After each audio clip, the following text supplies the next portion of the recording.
Today I've just been to see Mortal Engines, the Peter Jackson movie. It's been out a couple of weeks. I think it's like the 21st of December today. It's actually Mad Friday, if that's a term you're all familiar with, where you come from.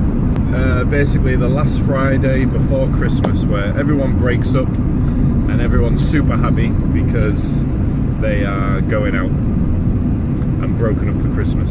But I've been working till late, so I caught a movie on my way home, and it was one of the last showings of Mortal Engines, which is surprising because I'm sure it's only been out a couple of weeks, so presumably it's been a bit of a flop. Now, I deliberately didn't listen to any of the reviews. As you know, I like to know as little as possible about a movie before I see it to get the most enjoyment. So I can imagine it maybe had some bad reviews because, like I say, it's been out not that long and already it's coming to an end at the cinema, which seems really weird. But then again, Mary Poppins has just come out today, and my cinema is showing 20 screens per day of Mary Poppins. 20! I mean, I know it's obviously, you know, a big movie, but I don't entirely understand why 20 showings a day is possible.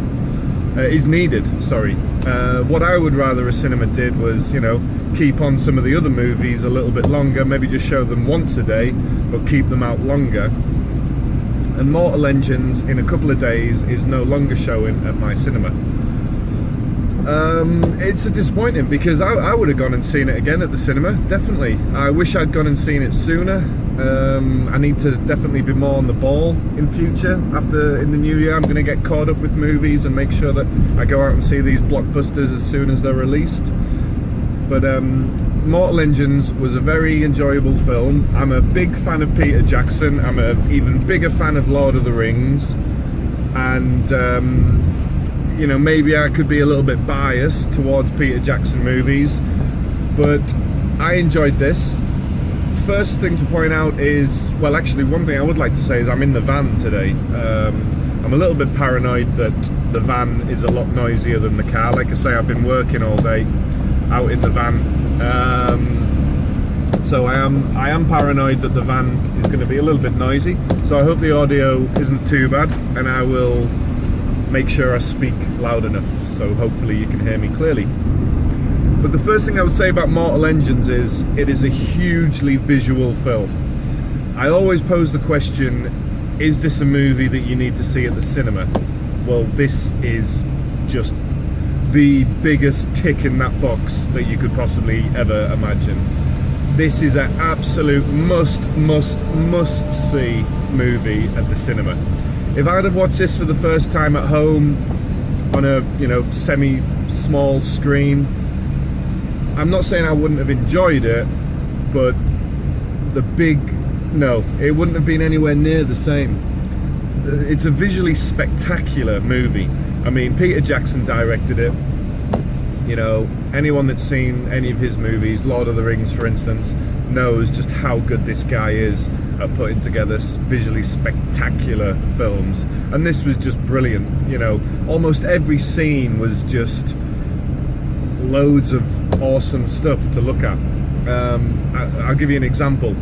I got there as usual 5 minutes before the movie started. I had some ice cream, and I like to be able to look at my ice cream and see what it is I'm digging out before I put it in my mouth. And for the first like 10 minutes of the movie, I couldn't eat my ice cream because you literally couldn't take your eyes off the screen. So if you're like me, you like your ice cream at the movies, get there in good time so that you can have the ice cream well and truly finished by the time the movie starts. Because as soon as this movie starts, you're not going to want to take your eyes off the screen. It's got a spectacular opening sequence, and from there on in, the visuals are good all the way through the movie. So obviously the main thing to note about this is that it is visually spectacular. So really good and absolute must see at the cinema to really appreciate it. I mean, what's definitely going to happen is, no spoiler alert here, but I was on Audible searching some stuff and I happened to come across Mortal Engines. realised, oh, okay, this is a book. I didn't know that. I'm not a reader, really. I only really use Audible for self-improvement type biographies and stuff like that. And I noticed that, you know, there was more than one book. So I hope that isn't a spoiler. There's probably going to be another movie, although I don't know that for sure. And what was my point? Why am I saying this? Yes, I can't remember why I was talking about there being more than one movie. Anyway, oh, that's what I was going to say. Yes, I remember now. Hopefully, if you've missed this at the cinema and you're going to wait until the next movie comes out, I would be certain that your movie house, if it's a good big movie house like what mine does, Cineworld, on a big movie, they will show the previous movie on the night of the release of the new movie, so you get to see a double bill. It's brilliant. Double bill sessions. Even if you've seen the film first time around, if you're anything like me, after a week you've pretty much forgotten what happened, and you'd love to watch it again, especially because you know it's a good movie. So when the next movie comes out, Mortal Engines 2, if you know, go and catch the double bill, see it again at the cinema, you know, it's definitely the kind of movie that you will enjoy the most at the cinema. But nevertheless, if you're going to watch it at home, I'm sure you'll still enjoy it. And you can probably guess what my answer is to the question of, you know, is it worth paying £10 to go to the cinema to see? Well, I'd say definitely yes. I would also add that I think this is a movie that would have been really good to watch on that 4DX. If you've got a Cineworld near you, then you probably know that they've got the moving roller coaster type seats.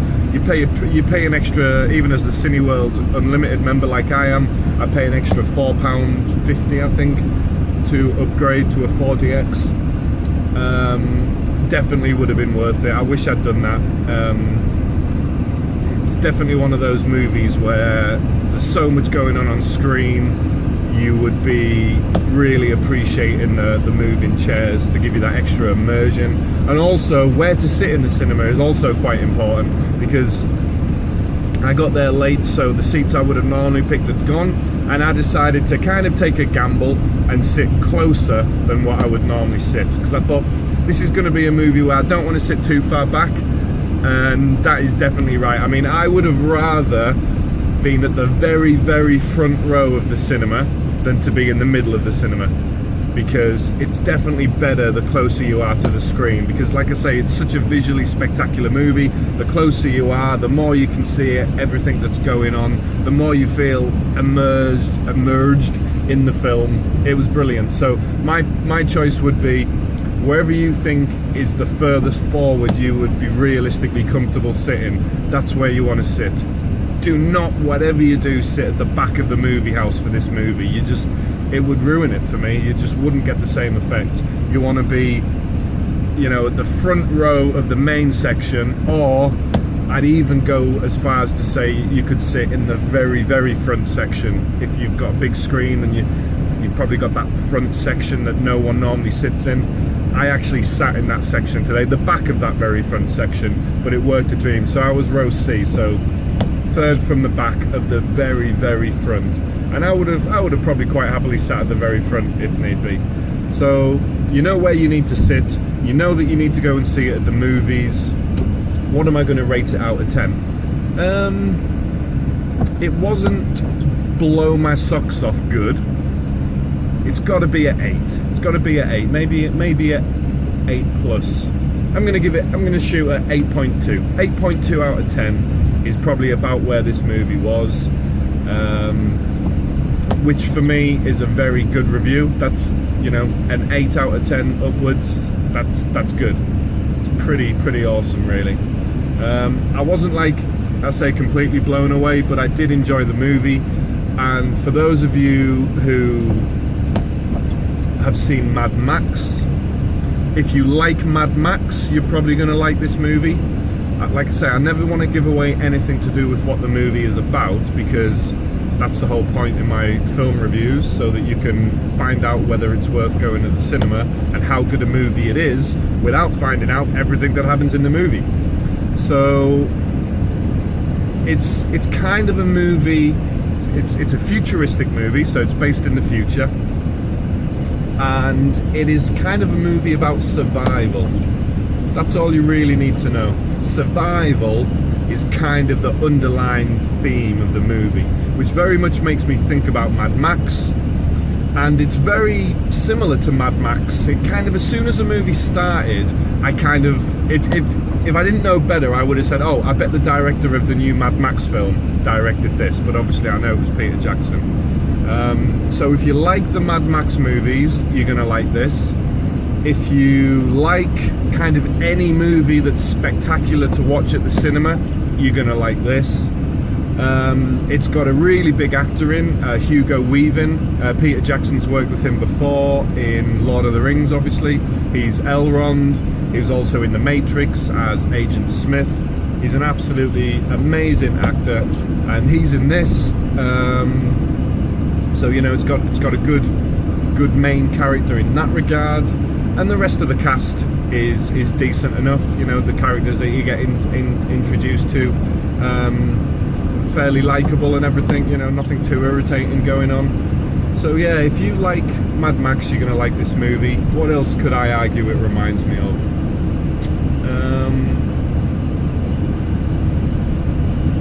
Yeah, I mean, if you're the kind of person who likes going to movies because you just love seeing movies, you know, this is going to be a big tick in your box. I think it'd be difficult to imagine a movie lover not enjoying this film. Like I say, I'm not going to say it's the most spectacularly gripping movie, but it was quite a unique idea. Visually, it's like nothing, you know, you've ever seen before. I mean, God knows how much that film must have cost to have made. The budget must have been ginormous, and it was enjoyable. There weren't any bits that were boring. There weren't any bits where I was thinking, oh God, I want this to get moving a little bit faster. There was a time around about the first third of the movie where I was thinking, what is it here? What's happening? What's okay? I get the gist of what the movie's about, but what's the plot? What's happening? And it maybe takes a little while for that to really start getting going. And it's, you know, it's not the most, oh my God, amazing plot ever, but it's good enough, you know. So if you're watching this at home, you're probably going to give it a 7 out of 10. But when you're watching it in the cinema, you're definitely getting a full extra point for the visuals. It's absolutely spectacular. Peter Jackson just doesn't disappoint when it comes to this. And overall, you know, decent movie. I will add this, actually. There were times in the cinema, and this never ever happens for me, but there were times when I was struggling to keep my eyes open. And that sounds a little bit contradictory, given I said I enjoyed the movie. I think I'm just that damn tired, and like I say, I've been at work all day, didn't finish till nearly 9 o'clock, just in time to see the movie. And there were times when I was literally struggling to keep my eyes open. I could have just shut my eyes and I'd have been out like a light, and that never happens to me. I struggle to sleep on a night, let alone halfway during the day when I'm out and about. So that could tell you about whether or not there were some bits that slowed down and got a little bit boring. But remember, I don't pay to go to the cinema. I've got my CinePass. I pay a fixed fee every month, so I want to go and see as many movies as I can, and as long as it's not absolutely terrible, I'm happy. But I am giving this an 8.2 out of 10, so, you know, I enjoyed it. It was decent.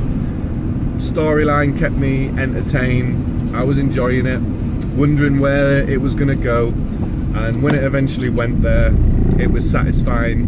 And actually, as the movie progresses, you get introduced to some more characters, and there's one character in particular that I loved. I'll say no more than that. You'll know who I mean when you see the character. Absolutely brilliant character. And when this character came into the movie, it was like, ooh, oh yes, now we're getting interesting. So that was cool. So yeah, definitely worth going and seeing at the cinema. Let me know what you think. Are you as big a Lord of the Rings fan, Peter Jackson fan as me, or is it just me? But no, I liked it. Good movie, well worth the watch. Try and see it at the cinema. And by the seams of it, it's going to be another spectacular multi-movie release by Peter Jackson. So I will be looking forward to the next release. Hopefully it'll be one every year and not one every 2 years like Fantastic Beasts is doing. So yeah, give it a watch. Let me know what you think. See you on the next review.